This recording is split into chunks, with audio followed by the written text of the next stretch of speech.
Nikola Jokic is likely on the verge of winning his third straight MVP award, and ESPN's resident clown Kendrick Perkins has a reason why: racism.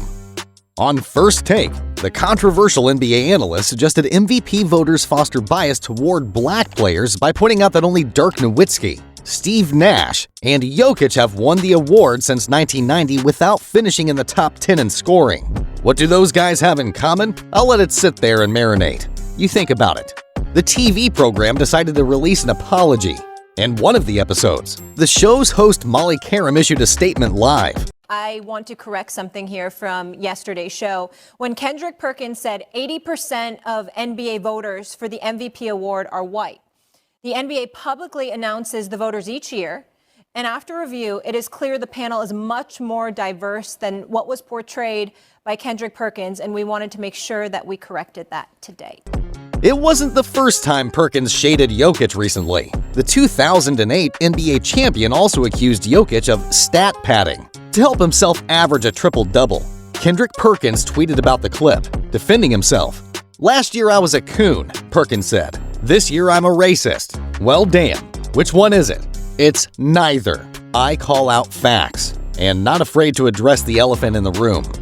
The story that Perkins is referring to from last year is when Golden State Warriors player Draymond Green called him a coon on his podcast, comparing him to Skip Bayless. Then, Draymond Green called out Kendrick Perkins for attacking Nikola Jokic. Yes, that really happened. Draymond Green defended Nikola Jokic, the controversial Golden State basketball player and one of the best defenders in the NBA, fiercely called out Kendrick Perkins and all those who claimed that the Serbian player was just inflating statistics. The American player had a clear message for pundits and former players who criticize him.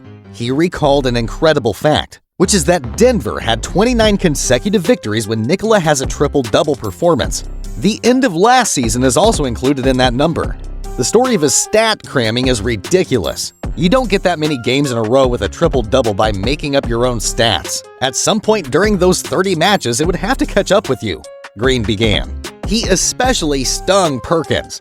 Believe me, I look at Nikola's statistics often and see that he has 10 to 11 assists. If he was really chasing stats, chasing double-digit assists would cost him and the team at some point. The stat-stuffing story is so lazy.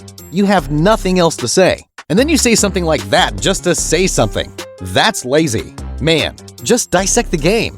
Talk about the details and the things that Jokic does. If you have a platform on TV, it means that people are interested in hearing what you have to say. Take more pride in what you do. Stop being lazy at this job. Nikola Jokic wasn't asked about Kendrick Perkins, but he brought him up, unsolicited nonetheless. Jokic was asked whether he's tried to ignore the ongoing MVP noise as it's grown in volume over the last week or so. Somewhat surprisingly, he volunteered that he watched Perkins' comments on YouTube. I don't even follow it, to be honest. I just find it interesting to say something, just to make a news or just give those guys something to talk about. Within Jokic's dry, deadpan humor, not to mention English being his second language, it's occasionally difficult to discern whether he's being serious or not. But by bringing up Perkins, whose name wasn't even invoked in the question, it's fair enough to assume the various narratives have reached Jokic's radar in some capacity. Asked specifically whether that's all that was going on, and that the media just needed something to talk about, Jokic added another interesting wrinkle. Within Jokic's answer, he also claimed he was largely unaware of what was being said on a national scale. I really don't know, so I think that's not really healthy. But to think that Jokic is as naive as he sometimes claims to be is short-sighted. Multiple people within the organization who spoke to the Post said he's aware of what's being said about him publicly. He's well aware that Perkins accused him of padding his stats. After posting his 100th career triple-double in Houston, Jokic offered a wry response to a question about reaching the milestone. I mean, when you start padding, it's easy, so. Famously off social media, it was a rare instance where Jokic acknowledged a critic and the first indication he was aware of Perkins' opinion. Averse to individual attention, a conversation about his MVP credentials is likely the last thing Jokic or the Nuggets want to discuss right now as the postseason approaches. Jokic didn't specify, nor was he asked, which video he watched of Perkins. The Nuggets have navigated and largely ignored the ongoing conversation as they've assembled the top record in the West. and closed in on the #1 seed. Nuggets coach Michael Malone said on numerous occasions he's indifferent to what people think about his franchise superstar. For the most part, Jokic can claim the same, but the admission was different and a sign that perhaps he hears more than what he ever lets on. Lost in Kendrick Perkins' demeaning commentary of white players is the literal consequence. What impact will his remarks have on voters? The answer could be quite substantial.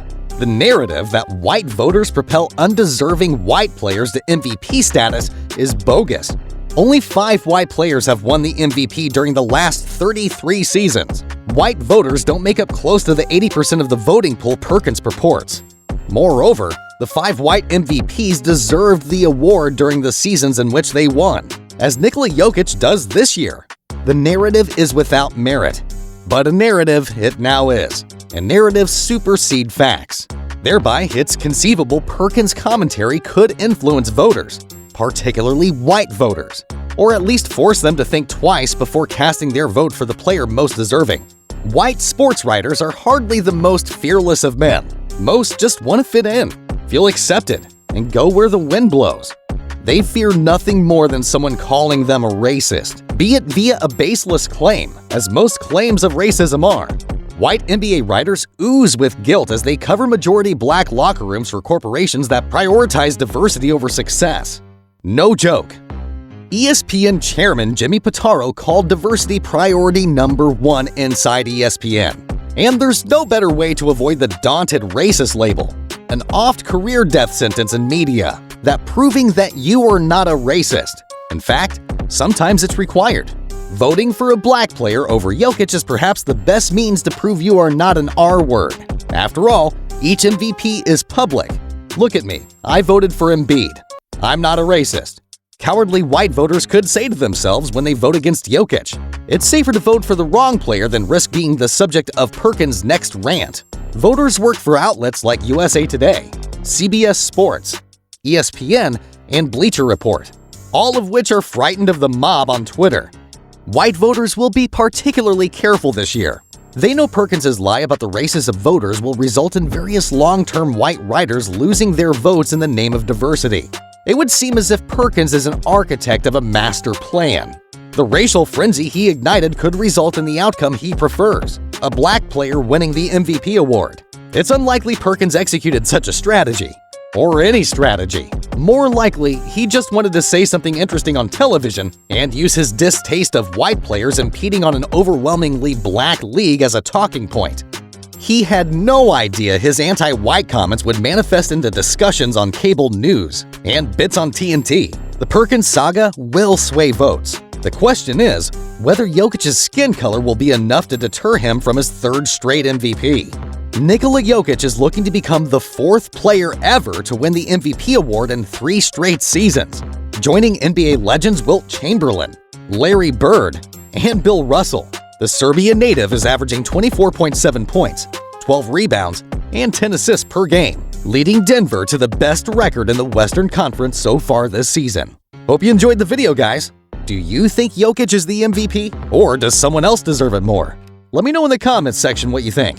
Drop a like on the video, and make sure to subscribe to our channel, and hit that notifications button below for more amazing NBA content. Thanks for watching.